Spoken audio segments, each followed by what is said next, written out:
It's morphin' time! What?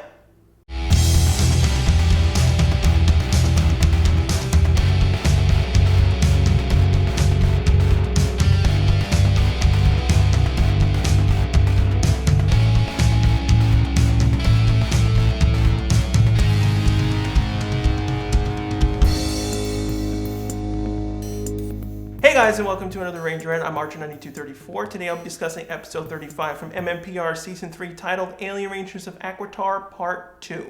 Now this episode is adapted from episode 12 of Kaku Rangers, but only the Zord footage at the end with the Battle Borgs and the Shogun Megazord. Other than that, the entire episode is American made only. Now the episode resumes right where we left off when we finally get the introduction to the actual Alien Rangers.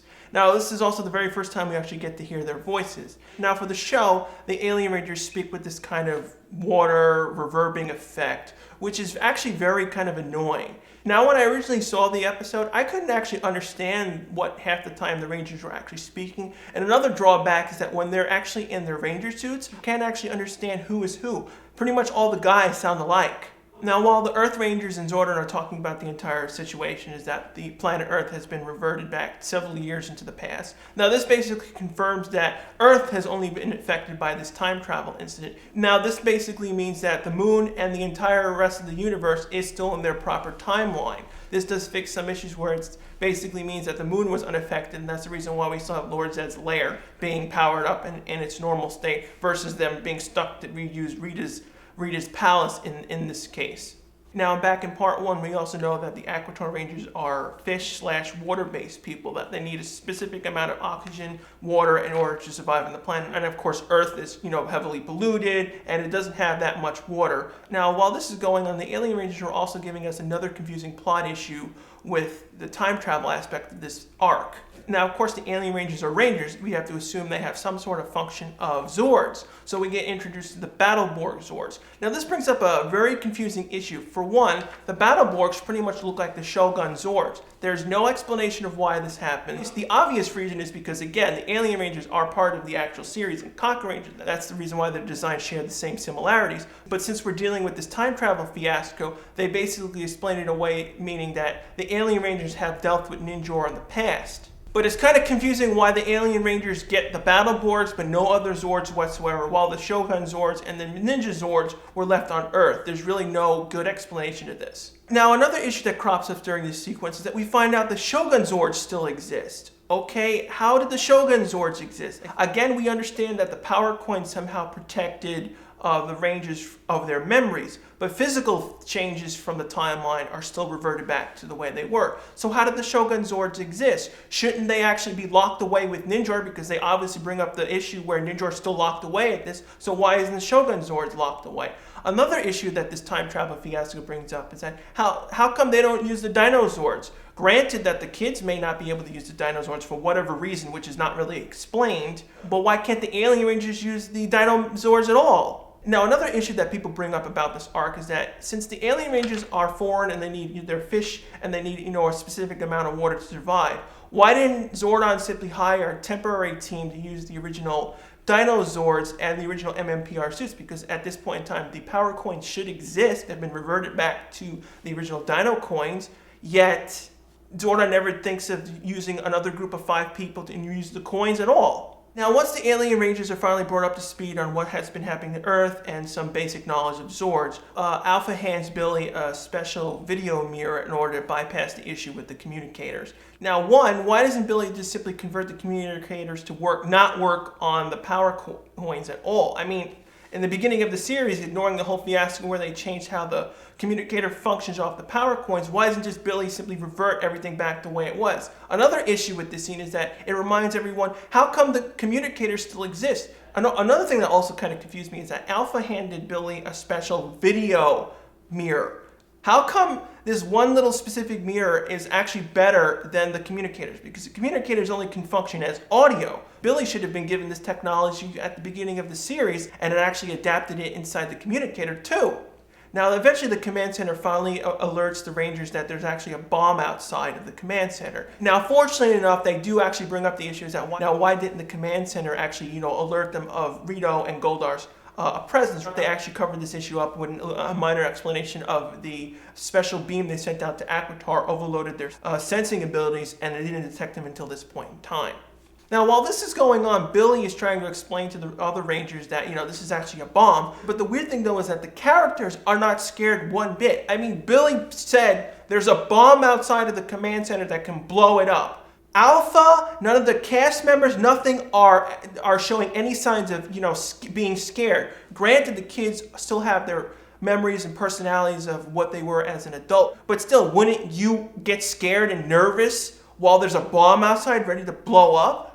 So of course, since the Rangers actually can't morph and do anything and they're stuck in their civilian form, Alpha 5 and Zordon refused the Rangers to go outside the command center and actually deal with the bomb himself. So Alpha 5 decided to use himself in order to disarm the bomb. Now, of course, the Rangers are the most important thing to this story. So, of course, Zordon orders Alpha 5 to teleport the Rangers out of the command center just in case if Alpha fails and the command center is actually destroyed. Now, while the Rangers are teleported away and are waiting at the Aquatar arriving area, we head back to the command center and Alpha 5 is actually outside of the command center. Now, the cool thing though, this is actually the real command center. Alpha 5 is actually outside the church that originally is the command center. Now, here comes the most stupidest scene in the entire episode. Now, Alpha has to actually disarm the bomb or the command center is blown up. Now, the first thing you notice is the bomb is simply planted next to one of the walls of the command center. Now, the first thing that can go through your mind is that how come Alpha doesn't simply suggest to teleport the bomb away? There have been many other episodes where they've done teleporting other objects, stuff out of the way in order to rescue them or get them away from the Rangers. So there's no explanation of why they don't do it here. Another thing I have to complain about, while Alpha is struggling to, disarm the bomb, and of course, the bomb is simply booby-trapped, you have to disarm it a specific way. Alpha sweats. This made no sense whatsoever. I understand in other sci-fi shows where they have, artificial intelligence and robots that can pretty much mimic nearly every kind of, organic ability of a human being, so they can sweat too. But Alpha is a simple, basic robot. How does he sweat? That doesn't make any sense at all. It was a really bad joke. Now, finally, here's the most obvious thing you could have done with the bomb. Now, remember that Rito actually lit the bomb in an old-style fashion with a lit countdown cord, and you actually see the spark going across. Why doesn't simply Alpha just cut that? I mean, it was made in the old-fashioned way. There was no timer. There was no cut the wires in a specific way. So why doesn't Alpha simply just cut it off like that? There's no logic to this bomb at all. Eventually, Alpha finally disarms the bomb by simply disabling one of its circuitry. The bomb's fuse actually just shuts off magically out of nowhere. After Alpha finally disarms the bomb, we finally see the Aquatar Rangers slowly heading to Earth, traveling through space.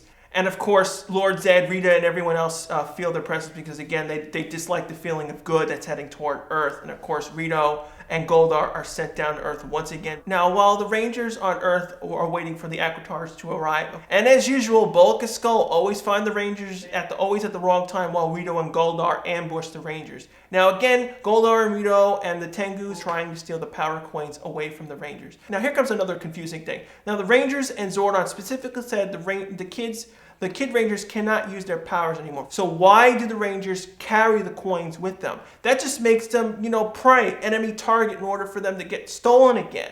They should simply leave them in the command center because they basically don't need them. They can't work. They're not useful in any capacity, so just leave them there. Now, this could have been avoided if they simply explained that, now, in order for their memories to be retained, they have to actually hold on to their power coins with them at all times. Now, when Rito, Goldar, and the Tengus attacked the Rangers, this whole scene was very confusing too, because again, Rangers are fighting as what kids would be dealing with if monsters attack kids. They would be they're basically throwing objects that are all over the place, and they're throwing stuff at Rito and Goldar. But it doesn't make any sense because, again, the Rangers remember their personalities, so they should also remember their fighting and martial arts abilities. So why aren't the Kid Rangers actually fighting Goldar and Rito? So fortunately enough, at the last minute, the Aquatar Rangers finally arrive on Earth, and we finally get to see the entire Alien Rangers' appearance. They kind of look like a fish species. They do have hair, but they do have this fish-type head. Now, another thing the Alien Rangers also have is a special ability to shoot energy at Rito, Goldar in order to get them to retreat. So perhaps maybe the Aquatar Rangers are kind of a cross between an eel and other fishes. So after Rito and Goldar and the Tengus finally retreat,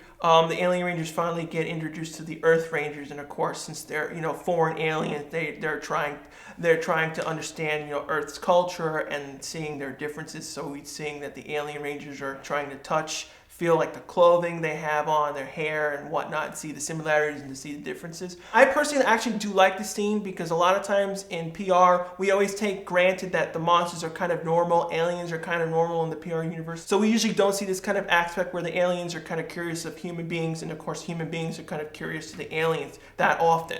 Now, eventually we head back to the command center. Of course, Zordon and Alpha are greeting the Alien Rangers on Earth and are apprising them of the situation. Now, at this moment, we also get a confirmation that Delphine is actually the leader of the team. Now, this actually breaks the mold in two places. One, it breaks the mold that the Red Ranger is not the leader of the team. Two, Delphine is a woman, so this actually marks the first time a woman actually leads the Power Rangers team. Now, this is actually copied from Kaku Rangers itself. Ninja White in Kaku Rangers is the leader of the team. She leads the team. A similar issue happens later on in Time Force / Time Ranger, where Pink is the leader of the team, while Red is the secondary leader of the team. Now, while the Aquatar Rangers are in the command center getting familiarized with the Shogun Megazord and its combinations, we head back to Lord Zed's lair, and we basically see that Master Vile is enacting his third phase of the plan, and we see the reason why all the monsters have been rallied up and are basically all sent out down the Earth all at once. Now, remember back in part 1 when Finster's trying to weed out all the weakling monsters and only trying to find the strong monsters? So that whole thing with Finster trying to look for the best monster doesn't make any sense at all. Now, another confusing thing that the scene brings up is that since Earth was the only one that was simply reverted back in time and the moon was unchanged, there's no explanation of why these Season 3 monsters that were actually blown up and killed. Now, the most noticeable monster is the Cam monster from the second to last episode Kimberly starred in is actually here and alive. There's no explanation of why they're unkilled and they're in there at all. Now, the main reason why this happened is that in Kaku Rangers, the yokais were actually rebuilt, reborn, and restored in various episodes. A lot of these monsters have been restored multiple times. For example, the monsters in this episode were restored again in episode 39 and episode 53. Now, when the monsters finally arrive at Earth, we finally get introduced for the first time the Alien Rangers morph. Now, the Alien Rangers morphs are unique in that case. They actually don't use a morpher. For whatever reason, there's no explanation of why the Alien Rangers don't have a morpher. Of course, in Kaku Rangers, the Kaku Rangers actually henshin with their Doran changers. They're very similar to the original Power Morphers. They do use coins. It kind of confuses me that why wouldn't Bandai want to release the Doran changer at all? I mean, it's an extra toy sale. There was just no reason why not to release the Doran changer. However, the Doran Changer did get released in America in some capacity. It was actually a Happy Meal toy that actually held Power Ranger cards. It was molded in a similar fashion, but it was totally different. Now, when the Alien Rangers finally arrive on the scene and begin to fight the aliens, now this brings up a confusing issue that happened earlier in Season 3. Now, if you remember in an earlier episode of Season 3, there was an episode where there was a monster fighting the Shogun Zord, but then all of a sudden it had Rangers on its body. We actually saw red, blue, and these were actually the Alien Rangers. Now, after a while during the fight, the monster orders all the monsters to grow, and we basically finally get introduced to the Alien Ranger Battleborgs. The Alien Ranger Battleborgs are actually controlled in a unique way. Basically, the Alien Rangers are actually not inside the Battleborgs. They're basically controlling them by physical movements. Now, this is actually done in the same exact fashion in Kaku Rangers. But for whatever reason, in MMPR, the film crew decided to simply reshoot all these scenes. There's really no difference between the Kaku Ranger footage and the US footage. They just simply reshot all of them. Eventually, Tommy finally gives them the okay to actually use the Shogun Megazord, and we actually see the Shogun Megazord fight alongside the Battleborgs. Now, this scene definitely confirms that the Shogun Megazords and the Battleborgs are basically identical. They have the exact shape on their faces, the exact same colors. So it's very confusing to the audience why the Alien Ranger has stuff that the MMPR Rangers have been using. Now, of course, the monster's finally defeated, and Master Vile, of course, is upset and acting basically like a baby, and he just simply teleports away and returns control to Lord Zed. Lord Zed is happy and actually kisses Goldar.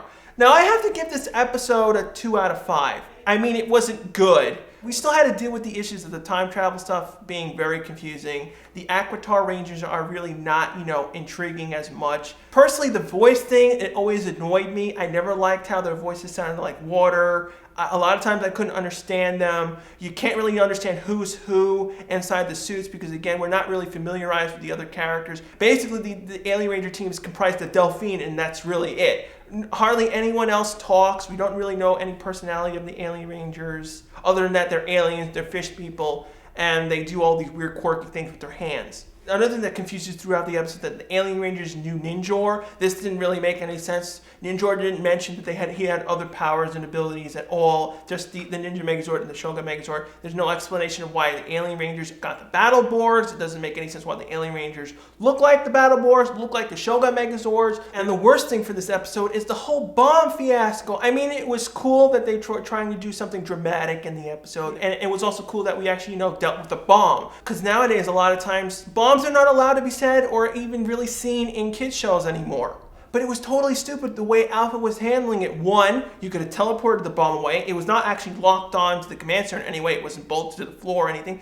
Two, how does Alpha sweat? It doesn't make any sense at all. And it was even more stupid that he was using a thing that made him look like a car. And three, the bomb was like old-fashioned dynamite. Why didn't you just simply cut the stupid spark fuse? It just boggles my mind that writers think of these things as, funny jokes and this is passable in a story. I understand Power Rangers is supposed to be very funny and comedic, but it also should fall under, basic realism and stuff, not slapstick that works in cartoons like Bugs Bunny.